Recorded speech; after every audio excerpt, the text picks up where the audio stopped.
Good morning and welcome to the new edition of Dr. Lamba's Awakening Call. I used to think that calls for dismemberment of a country is a pastime of the politicians in South Asia and Africa only. In those places where people are more selfish.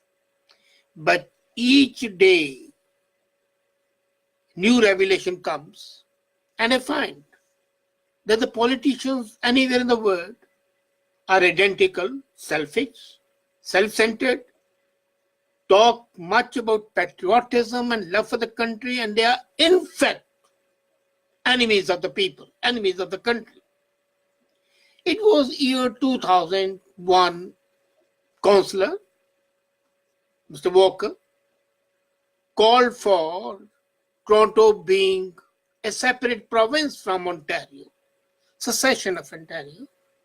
Mike Harris was the premier at that time, and he ensured that the evil was nipped in the bud. And now last week, a mayoral candidate of Toronto, who was former chief planner of the city, Jennifer Kismet, publicly called that the city should break off from Ontario and become the 11th province of Canada. Nothing could be more stupid, as we will discuss it. It's not viable, it's not feasible, and it's fraught with danger. But I was amazed that Prime Minister Justin Trudeau, when he visited this Danforth event, he was grinning when he met her. Does he not realize that he's playing with a fire? And it reminded me of the situation in India when some leaders of the government in India were playing court to the secessionist leader of Khalistan. And the result was horrible.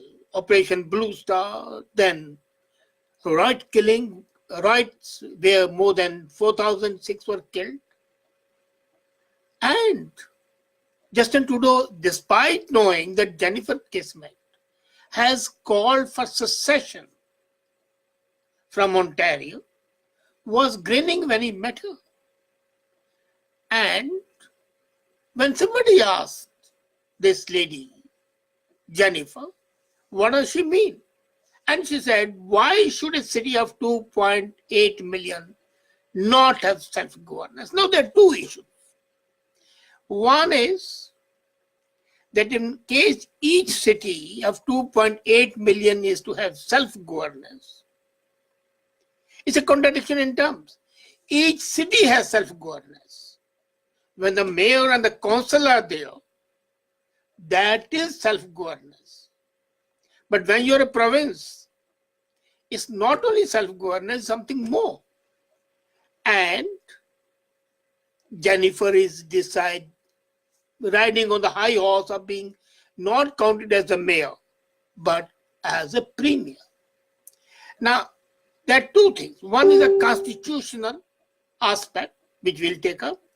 And the second is the aspect of division of the country, creating divisions, a psychological issue. Under the Constitution, establishment of the new provinces can occur without a constitutional amendment.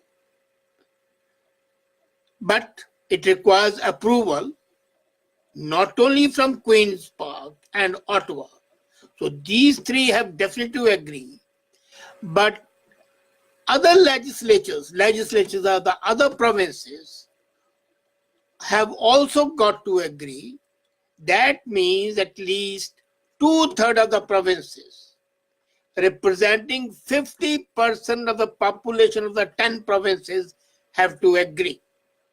Now, if Toronto wants to secede, you can be sure that number one, Ontario legislature would not agree. And most probably, neither the House of Commons nor the Senate, despite the grinning Prime Minister.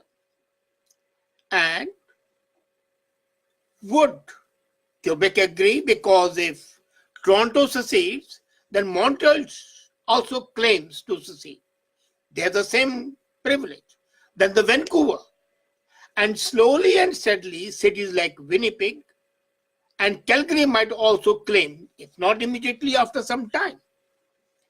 Now, not only that House of Commons, Senate, Ontario legislature, and 6 other provinces have to agree. Only then can Toronto become a province, which you can understand is not possible. And not only that, it needs a city-wide referendum. Would more than 50% Torontonians want to be separate? And if they want to be separate, what shall they be doing? How would they react to the other cities? As a matter of fact, since 1867, this is the biggest political challenge. Earlier, the Federation of the Confederation, the fathers of the Confederation, John Macdonald and others, had to obtain approval from just 5 provinces. And 3 of them were colonial legislatures with a vested interest in forming a new country. The other 2, House of Commons and House of Lords in England, were only rubber stamping the issue.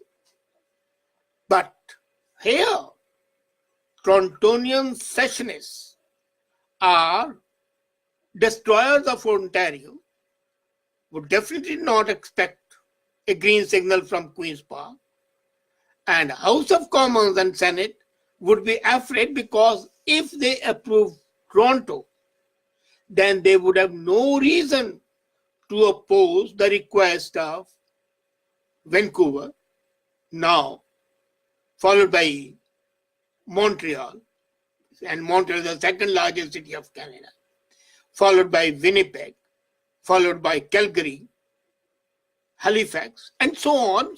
Slowly the population will become 2.8 million. And then what's Sector said about 2.8 million? Why not 2.7 million? Ultimately, the situation would be such as was in India. India had 600 kingdoms. Each city was a kingdom.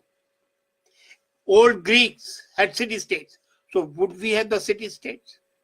And taking logically to the end, if a city has a right to secede from a province, doesn't a province have a right to secede from the country? Because then they should also have self-governance. No, take it to the other extreme, that this becomes the precedent. And in India, that means 32 cities would become self-governing, either provinces, and if the hotheads, the political hotheads take over, then they can claim to be the countries also later on. So the whole thing is fraught, with encouraging secessionists and the enemies of the country having a stranglehold. They can exploit that. If Toronto can do it, why can't we? So thirdly, another thing is very important, and that is other provinces think about it, because the Westminster system would be destroyed.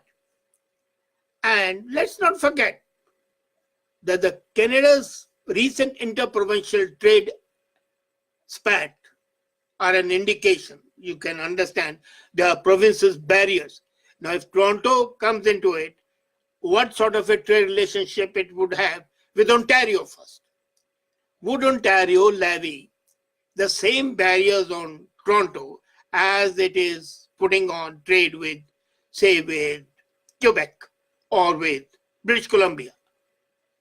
Would the engineers working in Toronto require a separate certification from the government to work in the other parts of the province? Would the chartered accountants need a different classification? And so on. The professionals would have to have a problem. And then, if you remember, Canada had 2 major attempts that were made to reform the constitution. I am referring to the Meech Lake Agreement and the Charlottetown Agreement. And both failed. As a matter of fact, one member from Manitoba, Elijah Harper, was responsible for destroying Meech Lake Agreement. And since the Constitution of 1982, the system has been used to add provinces to confederation, such as Secession and Alberta were created. But people forget that in 1949, a UK parliament to make Newfoundland the 10th province was the last one, and here the Newfoundlanders had themselves approved that decision, and it was a referendum. And now people like Jane Jacobs, former Mayor Mel Lustman, they also wanted to be independent. They wanted to do that along with Walker. But you can't afford to be the business of exporting more of your hard-earned money. And if the entire Greater Toronto is to break up from the new province, the 6 million people would instantly become Canada's largest province. And after Alberta, it would have the highest GDP. But what would happen otherwise? As I said, this would set in trend a way to divide the provinces and ultimately divide the country.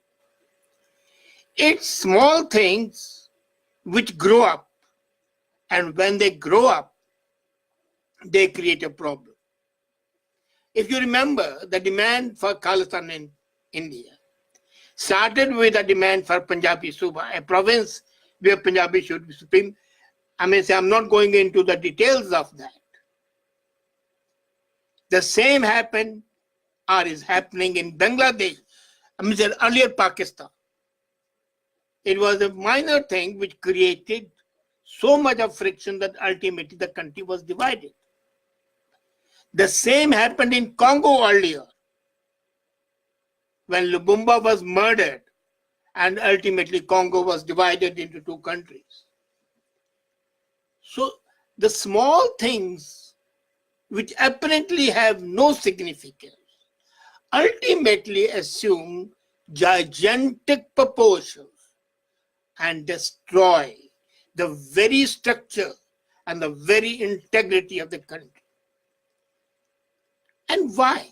Only to satisfy the wishes and the desires of a certain limited politicians who, for the sake of their personal benefit, instant glory, and a desire to rule, want to destroy. Now imagine, look at that.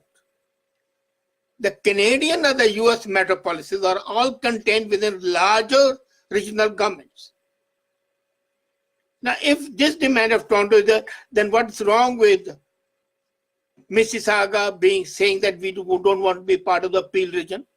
Both Mississauga and Brampton would like to be independent of the Peel region. Why should Vaughan be a member of the York region? And in Germany, the city of Berlin and Hamburg are both among the 16th constituent states. They are not independent. They are much larger than Toronto. Let's be very clear. New York is much larger than Toronto, Chicago, San Francisco, LA.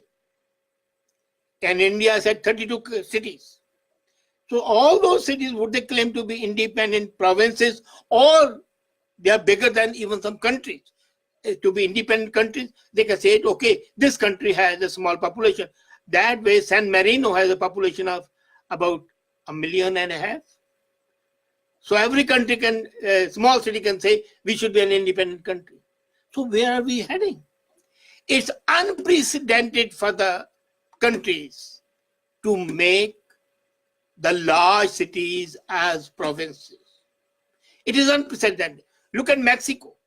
Mexico is one of the 32 autonomous, Mexico City I mean, is one of the 32 autonomous federal entities. Germany, I have told you, Berlin and Hamburg. India, I have told you. Indonesia. So this is all over the globe.